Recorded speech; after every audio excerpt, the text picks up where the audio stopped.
Oi pessoal, hoje eu irei falar um pouco sobre a prisão cautelar. Em razão do extenso conteúdo que esse assunto aborda, eu irei dividir essa aula em dois blocos. No primeiro bloco, que será essa aula, irei falar sobre os aspectos gerais da prisão cautelar.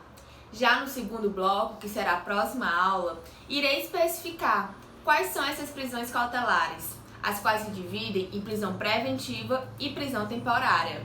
E irei esmiuçar cada uma delas com vocês. Vamos lá?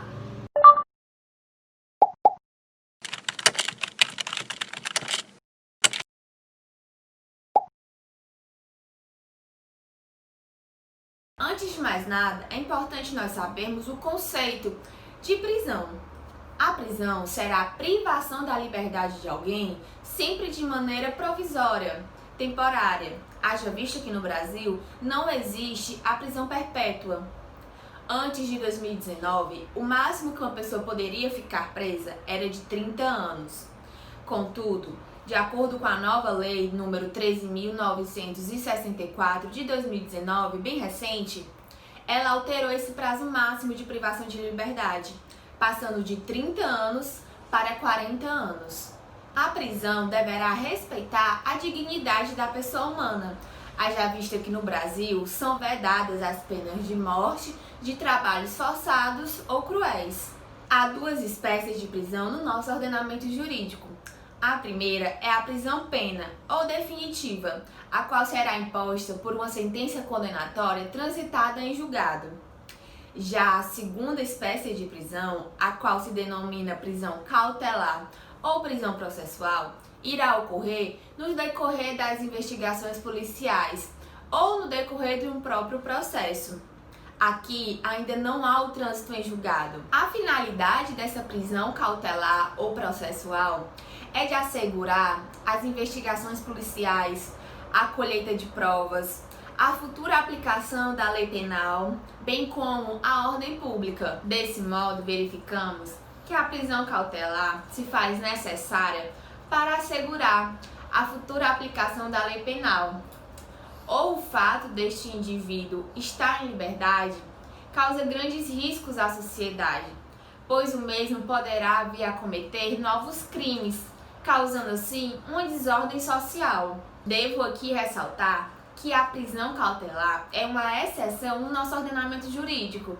A Constituição Federal de 88 prevê como regra a presunção de inocência do acusado, ou seja, até que o mesmo não seja considerado culpado por uma sentença condenatória transitada em julgado, ele deverá ser considerado inocente. Da mesma forma que a Constituição Federal prevê a regra, que é a presunção de inocência, também traz em seu texto constitucional a exceção. Mais precisamente no artigo 5º, inciso 61, a Constituição prevê a possibilidade da prisão cautelar. Ela traz como possibilidade a prisão em flagrante, a prisão preventiva e a prisão temporária. Cabe aqui fazermos uma ressalva quanto à prisão em flagrante. A prisão em flagrante é considerada por alguns doutrinadores como uma prisão pré-processual. Por isso que ela não está inclusa como prisão cautelar, como prisão processual, pois a mesma existe antes mesmo da instauração de um processo ou investigação policial. São 3 os requisitos que toda e qualquer prisão cautelar deverá ter. O primeiro, o juízo que decretou a prisão deverá ser competente para este ato. A ordem de prisão cautelar deverá ser expedida pelo juiz, o qual irá fundamentar sua decisão através de uma decisão interlocutória, a qual será formalizada por meio de um mandado de prisão. O segundo requisito são os pressupostos. Para que seja decretada uma prisão cautelar, é fundamental e indispensável que existam indícios de autoria e materialidade daquele crime, indícios fortes em que o juiz veja que aquela pessoa realmente cometeu aquele ato em razão de algumas provas, alguns depoimentos. Ele tem que embasar, ele tem que fundamentar essa decisão em cima de uma instrução probatória mesmo que prévia, mas que já demonstrem que aquele indivíduo realmente cometeu aquele crime, bem como a liberdade deste investigado causa riscos à sociedade. A probabilidade deste indivíduo vir a cometer novos crimes são grandes, então o risco que ele traz à sociedade também é um dos requisitos para a decretação da prisão cautelar. Podemos citar como exemplo a prisão preventiva, a qual está dentro da prisão cautelar por ser uma prisão processual.